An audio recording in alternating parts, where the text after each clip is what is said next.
Now, our next speaker was plucked from Stanford University as a new recruit a few years ago. She's really thinking very differently about battling the most deadliest diseases that we have. Before she was a scientist, she was a professional basketball player, and today she plays basketball for the HUJI University team. It is my pleasure to invite Dr. Galia Blum.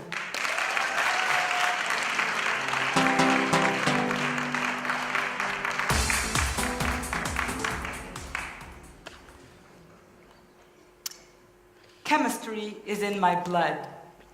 My father's a chemist. He's a professor in the HUJI University, and he works on peptides, which are small proteins.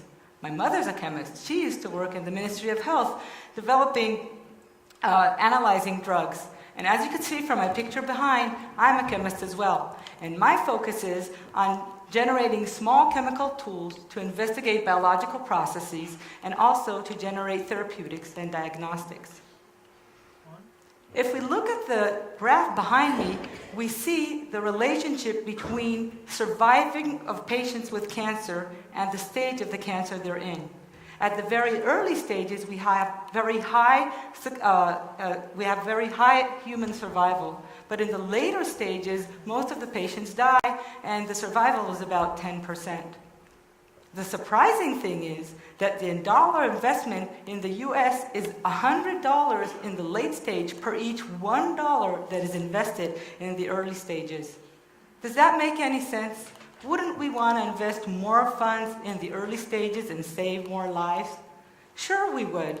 The problem is, how do we detect cancer early on? And that is the focus of my research. So how do we detect cancer? We generate tools that try to distinguish between the normal tissue and the tumorigenic tissue. If we look at cancer, we see that cancer progresses very rapidly. It divides, it has high metabolism, and in order to survive, it needs to secrete proteases, which are proteins that cleave up and chop the matrix that is surrounding. Just like Pac-Man that goes and chops up whatever in its way.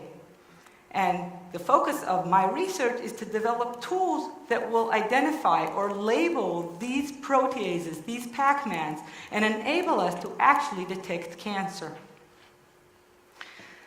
So, generating these types of tools, we first of all need something that will bind to a protease. And you see here the structure of a protease that's highly elevated in cancerous tissue. We need something that will bind to it, and then some kind of reporter to show us where this probe is, where our compound is. In very initial stages, I developed compounds that are fluorescently labeled, so they have a fluorescent light to report where they are. At one point, they will bind into the protease, and then the protease will act upon this probe, this small probe. The complex thing about these sophisticated probes is that they also had a little piece on top that will actually inhibit them from fluorescence. So when they were outside of the probe, they lacked fluorescence whatsoever. But actually, after they get cleaved by the protease itself, when it acts upon it, it generates a fluorescent light. And we use these types of compounds to detect cancer within small animals.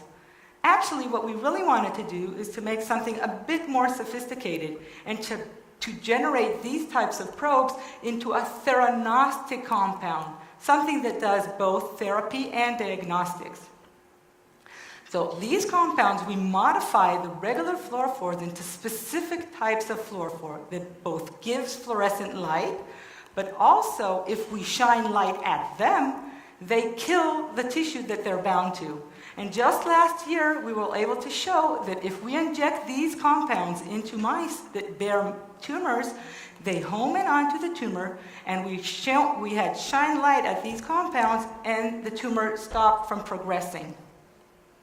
There's only one small thing that's problematic with using fluorescent light, because it doesn't travel very deep through the tissue.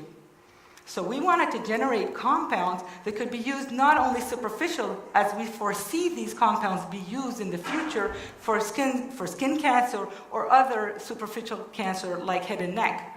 We wanted to generate compounds that will enable us to detect cancer throughout the human body.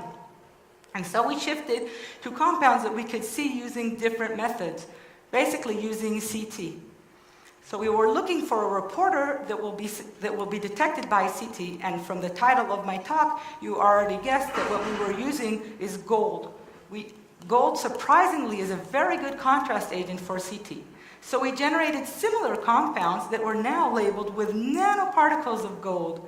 And what I'm showing you here is animals that were injected with these compounds. That this is a mouse that has a tumor on the back of the mouse. You could actually see it labeled with gold because when we injected our small compounds into the bloodstream, they circulated through the body of the mouse and homed in onto the tumor, and now labeling the tumor with gold. And now we have a gold tumor, and we could detect that with CT, as you could see from this picture.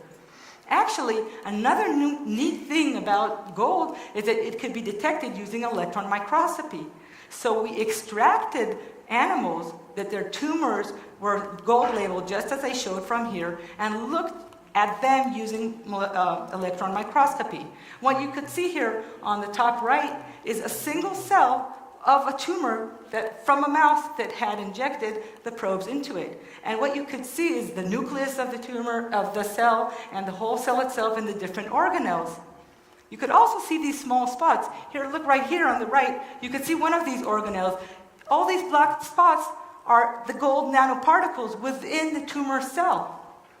You can see them, they're spherical, they look like small balls, and each one of those is a gold particle that's labeled with our probe to a protease that's in the cell. There's a lot of these proteases in tissue of cancer.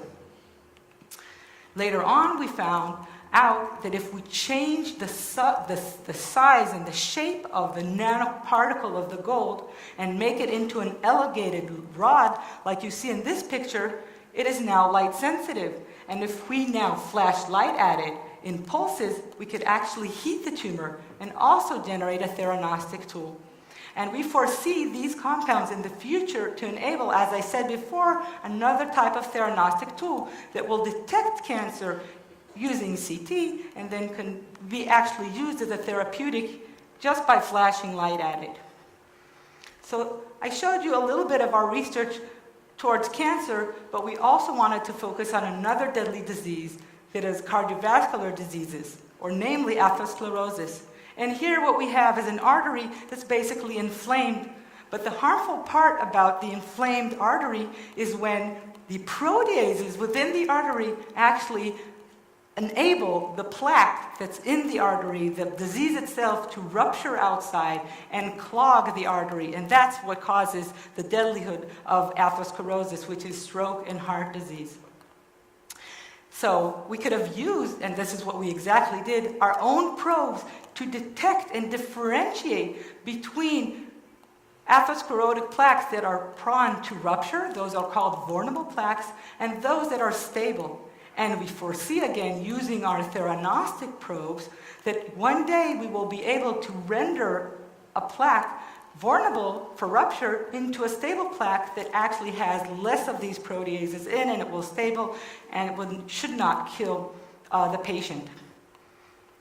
So what I showed you today is our developments in generating compounds that could enable in one both the therapy of cancer and atherosclerosis and the detection in the same exact compound.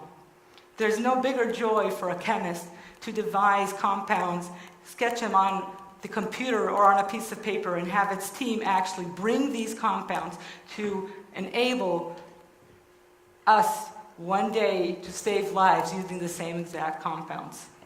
Thank you very much.